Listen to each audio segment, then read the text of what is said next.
Hello everyone and welcome to my channel. This is the very first time I'm doing a little review like this, not only just showing myself on the internet like this, but also just trying out this little format. I saw it on YouTube a couple of times and I figured why not do this myself, because for a couple of months now I've been just thinking about how all my life I've just kind of consumed media and took so many things in and read about so many things and did so many things, but just putting out content and just having like a creative output like this and just sharing my own opinions, because I think I have a lot of opinions and just things to say about things I like. I think that could be super interesting to share with you guys, so that's the very first time. This video will also just inspired by a lot of different people over the years, and lately Laura's Cloud Save and BBK Dragoon. I saw your video yesterday about intentional gaming and how that just kind of not just taking in videos and all this content, but just also putting out some things, just refreshes your mind in a way. And I just wanted to try that as well. I also just did this video yesterday, but I deleted it and I had to do it again, because if I were to do a video like this, I really want this to be properly done. So the very first video I'm gonna try to do is about Dead Rising, because I played this game on Sunday for the very first time. I think Sunday was September 21st, must have been, which was 2 days after the 19th anniversary of this game, when it released for the very first time in 2006. And I always knew about Dead Rising for years. I've always known about the franchise. I've played Dead Rising 2, I've played Off the Record, Dead Rising 3, I even tried Dead Rising 4, but we don't even talk about this game, so to me that doesn't exist. But I've never tried Dead Rising 1, for multiple reasons. I would say the biggest reason for me why I didn't play it back in the day were combo weapons. As I said, I played the game like the other games in like 2012, 2013, where I was like 14, 15 years old at the time, I guess. And combo weapons were just so interesting to me back in the day. And this game doesn't feature combo weapons, as you guys know. So I only just got back to this and I loved it. It was a phenomenal time. For the people who don't know what Dead Rising is about, you're essentially Frank West, freelance photojournalist, and he is going to a mall in Willamette, Colorado in 2006 to investigate a strange incident happening at the mall there, and it turns out there's zombies. So he's trapped inside the mall and has to help survivors and figure out what the truth behind the outbreak is, so that he can cover it for his scoop. And that's basically the premise of it. And it's it's a very silly game, but it also takes itself super seriously. So that's what I really love about this. Which I think, now looking back on Dead Rising 2, for example, that game didn't take itself as seriously. I mean, it did, of course. It had some serious moments, but it wasn't as gritty as this. And I think partially, and that's one of the reasons that I loved this game the most just this week, was the graphics. Just how grey and dull some things look compared to like Dead Rising 2 or the deluxe remaster of this game that came out last year. And I think one of the best reasons why this game still holds up so well, is because of the graphics. I mean, of course, the game is clunky, the AI is dog shit, I'm gonna be honest, but still, just how grey and barren and lifeless it looks at times, and how clunky Frank moves, how everything is just kind of weird in a way. I think that adds to the charm so much, and I think the deluxe remaster, which I've seen from the trailers, I haven't played it yet, I don't own it, is just one of the very reasons why I think the deluxe remaster kind of doesn't work as well, because it's just super colorful. And what I love about horror games like this, like especially older games like this, I like that they're so grey and lifeless in a way, from the looks of it. I mean, they have so much charm and life, and that's what makes them charming. That they're a little ugly, I guess. I think God of War and the old games, I played those 2 years ago, and I had the same feeling. They just, of course, they had their own art style, just as this does, but that's just what makes it so special in a way. And I think, especially for horror games, this adds so much, because the zombies are also grey, lifeless, clunky husks, and I think the art style just really complements that whole zombie theme that they had going on in the 2000s. And I think if games nowadays actually did that again, I think that would be cool. But that's another point I'm gonna come back to. So mainly one of the things that I love the most about this first Dead Rising game was the timer. I know the timer is just always should be a staple of the series. I think that's what makes it so unique and special and super cool. But I also just think that the timer just makes it not stressful in a bad way. I think that's just what makes it so great. I think the timer just also reflects the stress that Frank is in this situation. Of course, the game has a lot of ludonarrative dissonance in itself because, come on, let's be honest, in the cutscenes there's no zombies anywhere. They usually just roam empty rooms or just empty halls in the mall or even outside. But then the game just opens up again after the cutscene and the gameplay starts, and there's zombies everywhere, and you just kind of wonder what the hell they're even doing there. It's just super silly, but still, the timer, if you once you play, it's just chaos, you know? I mean, of course, you just have to find new ways of getting yourself through the map, just finding out the ins and outs, where the weapons are located, where the shortcuts are in the bathrooms, which is always a super silly detail, but I love that so much, especially in this game in the what's the mall called? The Wonderland Plaza? Yeah, where it leads to the Paradise Plaza for some reason. That's just awesome. I love that. And what I love so much about the timer, I could talk about this all day. It's so cool because, of course, when you rescue survivors, not every survivor just adds something to you except stress, of course, because the AI is so shit. But like I think his name was Greg, that you had to save from Adam the Clown, and only if you did that quest, he just opens up the shortcut that comes in clutch all the time afterwards, that you will always need. So he's just kind of like an essential survivor, but if you don't do it, you're just kind of locked out of it for the rest of the game. And I think the best part about this is just how on my first playthrough, of course, I knew the entire story, I knew the characters, I even knew some of the weapon placements from like 10 years ago when I watched so many YouTube videos of this game. As I said, I never played it, but I've always been the kind of guy to just haven't played a game, and I didn't even need to watch so many videos of it. I mean, I did watch more when I was younger, but I still know all of the characters, I know most of the ins and outs, so many stories for some reason aren't super surprising to me anymore. Maybe it's just because I've seen a lot of movies, played a lot of games in my life, so maybe it's just this pattern recognition sort of thing.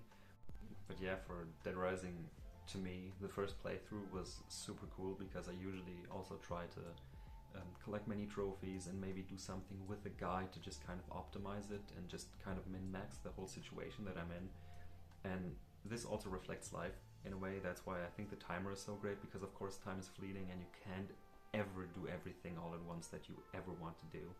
And Dead Rising really builds off of that. You can't do every quest in one playthrough. I mean, of course you can if you really are level 50 from the start and follow the guide and do everything perfectly and you have played the game tens of thousands of times, of course. But that's not the fun of it, you know? That's not what life also is, and I think that's really what I needed right now. Just to relax and just be okay with the fact that I can't do everything all at once and accomplish everything all the time the second that I want to. I mean, it's an open world game in a way, but it still doesn't grant you access to everything at your own. I mean, it does grant you everything at your own time, but it doesn't really encourage you thinking that you can do everything without any repercussions. For every quest that you do, another quest will suffer. For every decision you make, another decision will suffer. And it's just like that all the time, and I think that's super cool. I love that because on my second playthrough that I did, I noticed so many new quests and new characters that even just came up when Otis called me on the radio, that I just found it so cool. I mean, my two playthroughs were very, very different. On the first one, I just tried to go through the story, just have fun and enjoy, and it was a blast. And you know, I'm not a person that ever really replays games especially not in New Game Plus. And as I said, I played this game on Sunday, and since it's really short, it was a very cozy Sunday. That was the best day. That was the best day for me recently. And I played the game. I finished it the next day on Monday. I was free that day, so of course I could finish it. That was super cool. Finished overtime mode that day, and then I immediately went back into the game for a second playthrough, which never happens because I usually just try to take in the story, do some trophies on the way, and that's just kind of it then. So I usually don't go back, but this game really made me go back immediately, and I did a second playthrough just to get the zombie genocider trophies and some of the other ones that I missed, like gourmet or what was it, wearing every outfit, you know, just all of these kind of things. But then I just really accidentally stumbled upon some new quests, like the long-haired punk quest with Paul and the Molotov cocktails. I stumbled upon those because for some reason Paul is a character that I kind of forgot about. I think something in my brain just flipped the switch when I saw him. So I was like, oh shit, I know this guy, I remember him, but on my first playthrough he wasn't there at all. And I thought maybe I did something wrong on day 3 because the game is just super hectic. Of course the timer, again, but on day 3 I just didn't have a lot of quests for some reason. I ran around, did everything that I could, but still, for some reason I missed those. Maybe it just unlocks in a different way. I did save over 25 survivors in my first playthrough, and I'm actually thinking of doing a third playthrough. I've been thinking about that for like 2 days now, because I was actually thinking about doing the Savior trophy of saving every survivor in one playthrough, and just doing every trophy except the last 4: Indoorsman, Outdoorsman, 5-day Survivor, and of course 7-day Survivor. Because to me 7-day Survivor is just a trophy that I think is absolutely horrible. Nobody should attempt that, because for those who don't know, you can save in this game, and this game spans around 3 days, and every in-game day is 2 real-life hours. So if you were to be a 7-day survivor in a special mode, the Infinity mode that you unlock after completing the game with a true ending, then you'd have to play 2 hours of every day, 7 days, so that's 14 hours, and you have to do that uninterrupted. Frank can't die, you cannot save the game cannot crash, you can't have a power outage, nothing must happen to the game. Everything has to go smoothly, and you probably have to follow a guide, because Frank, you can't just you can't just put Frank in a room, isolate him, and just let him sit there and nothing happens for 14 hours, because every 20 minutes he just starves, and I think that is super silly, because the character starves constantly and the food doesn't respawn, so you always have to just run around and find food everywhere, which of course I think that's kind of a cool take and a nice idea of just scavenging and surviving in this Dead Rising scenario, and I think that's super cool. That's really, really awesome on paper, but just playing without saving and taking breaks, come on dude, who even thought of that? I think that's an awful idea, and I love trophies as much as the next guy. Platinum trophies, I love going for them. I wouldn't call myself a hunter or anything. I just like doing them when they're fun, usually. I just also love trying new things within a game if a trophy encourages that. Deathloop, for example, did that perfectly, and I think Dead Rising also does this, but the 7-day Survivor is just kind of too much, because if something were to happen, if, I don't know, 14 hours just straight up gaming, I think that's just not a good way to go about it. I can't imagine that being fun at all. I've heard so many bad stories about this trophy. Not sure if I ever want to attempt it in like a 4th playthrough. Maybe if I really, really, really wanted to go for it, maybe, but right now I'm like 95% against it. So that's also just a fun side note. One thing I didn't really touch up on so far was the acting and like the scene direction and everything that the story kind of revolves around. Like, of course, the music, just getting that out of the way, the music is perfect. Gone Guru, when the convicts show up in the truck outside, that's just a banger all the time. I've listened to that song for years now, and I love it so much. and then just, you know, I of course I knew it's from Dead Rising, but hearing it in the game now, oh, that's just perfect. Nothing can beat Gone Guru. And just also having the credits song play for the very first time, for the very first time, that was weird to me, because I think that song didn't really fit the game, but when I heard it the second time, it just slapped so hard, and I love it so much. It's awesome. Just the Willamette Mall elevator style music, awesome. The boss battle music, awesome. I'm not sure if it's Cell Dweller in this game as well. I don't think so, because I think Cell Dweller and Blue Stali only appeared in Dead Rising 2 and 3, which is where I know them from.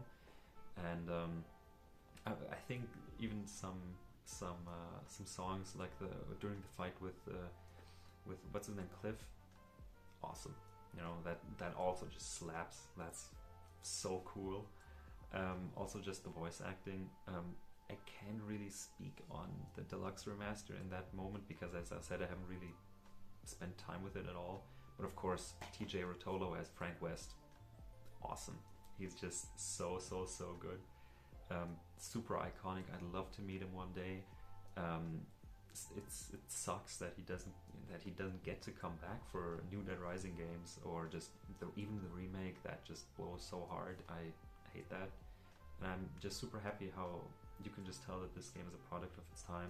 As I said, it came out in 2006, just after the Dawn of the Dead remake by Zack Snyder, and it shows, you know, it's an old game from the 360, where just zombies were just kind of rising up again, as it says in the title, you know, but just in pop culture, and zombies just kind of made a comeback, and this game just really cemented zombie games for me, next to Left 4 Dead for obvious reasons. But yeah, I mean, everything about this, the story, it was super gripping. Like, of course, nowadays it's not the main focus in a game like this, and I think back in the day, I remember just gobbling that up. Like the stories and the conspiracies and all this kind of real life alternate reality fiction kind of thing, that was just super cool. Like I love the setting. I always love it when games, or just media in general, is set in a real place during a reasonably placed time period, where you would think, if with enough creative imagination, that you would think, okay, this kind of happened here during that time in a different world. I think that's always cool. Of course, sadly for better or for worse, the mall doesn't really exist in real life like it does in the game. Of course, Willamette exists in Colorado. I'd love to go there one day, but of course the mall that you have there, it doesn't exist like this. If it did, that'd be the best thing ever, but of course it doesn't. It's just an amalgamation of different malls that the creators just kind of used to mold it together. But still, it's just so good. But there's just one thing I want to talk about that I didn't really like about the game, or just kind of two things, where one is kind of a byproduct of the other.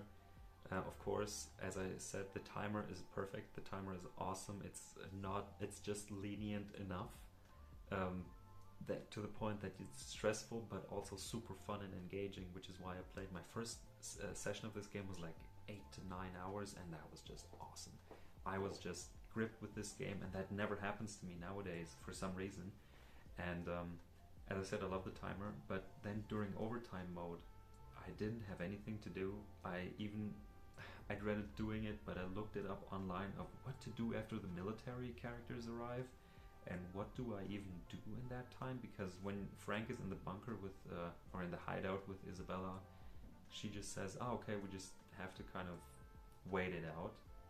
But of course you can go outside, and if you go outside, the military will just shoot you. Of course you can fight them, and you can fight some zombies and do some stuff, but that wasn't fun at all, because you don't have a quest. And of course, I think as a kid it's just awesome just fighting zombies, killing zombies, but nowadays as an adult it's just like, yeah, that's just really mindless, or just was a little mind-numbing to me in a way, where I just found fighting the zombies with no goal, or just trying to fight the military without being captured and losing all your stuff over and over again, that's just not fun. Of course, if you get captured by them and do the little mini game of just freeing yourself, that was just super dumb. But Of course, if you do those quests, then the timer runs out faster because the military arrives on at midnight at 12 a.m. and it runs until 10 a.m. or just 12 p.m. and then to 10 a.m. You know, I'm not from America. I just kind of sometimes get this mixed up a little with midnight. But yeah, totally. Like you have 10 hours of just kind of nothing to do in the game, and that's like 45-ish minutes in real time for playing, and that's just kind of boring. Like if you don't want to fight them, that's like one of the only things that I think the Deluxe Remastered does better, because as I recall, it has a forwarding time function with the clock, and of course that just kind of makes the timer pointless in some ways. But in this instance with overtime mode, I think it's just amazing. It's just perfect. That's exactly what the game would need in that as a quality of life change, and I think that's just a very, very good addition. And just that was just kind of odd to me, because I was not sure if I did something wrong or if I just missed a quest or two or just some survivors, but no, there was nothing else to do, and that was just super weird.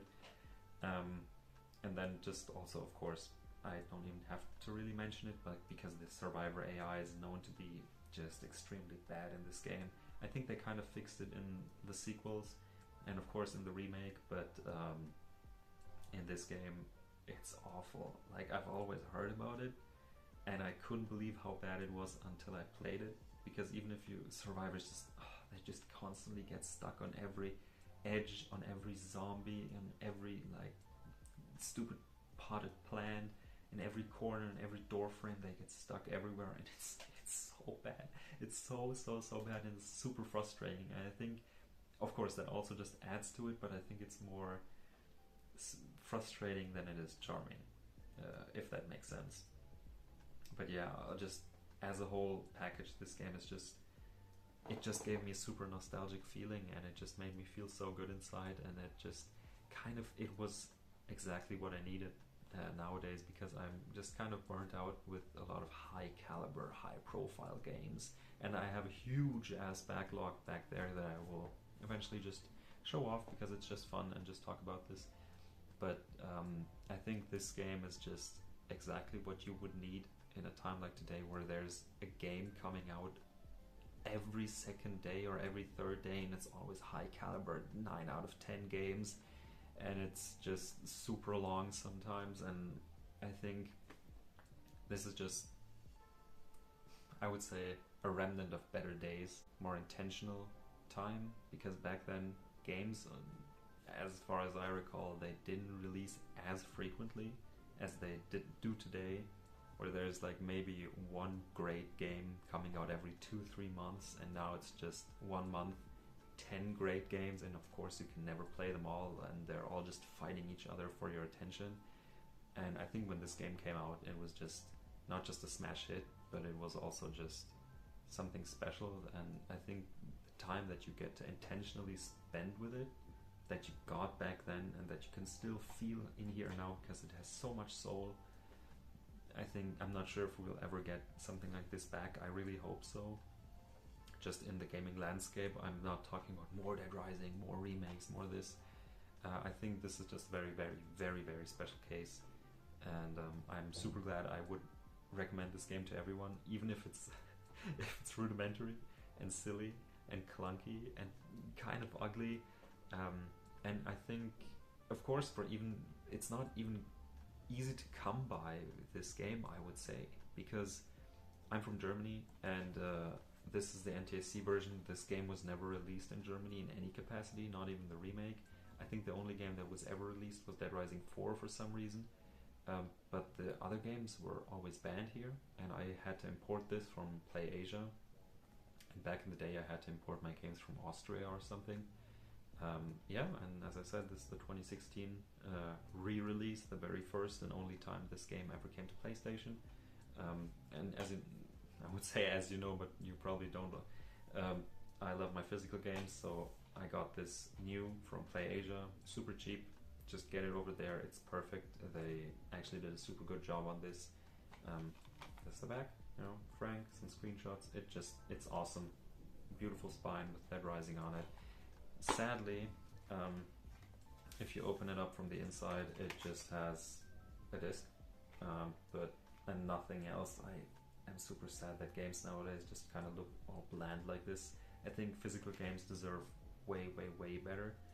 But I'm just super happy to have a playable, perfect build of Dead Rising for my PlayStation, and it never crashed on me so far. Hope that doesn't change. But yeah, I just think this game is a relic, and if you have it, play it. If you haven't played it, play it. Especially then play it. If you've played it in the past, what do you guys think about it? I just really felt the urge to play something amazing like this, and I encourage everyone to do it, as I said tens of thousands of times in this video already. So I think this concludes my talk about Dead Rising, and I hope you guys had fun listening to me yap about a wonderful little game from 2006 that I played in 2025 for the first time. And I'm excited to see where my gaming journey leads me next, and wherever it does, I'm excited to share them with you all. So I hope you have a wonderful time, and I hope you get to play your games instead of just thinking about playing them like I sometimes used to do. So have fun, and I'll see you guys in the next video. Bye!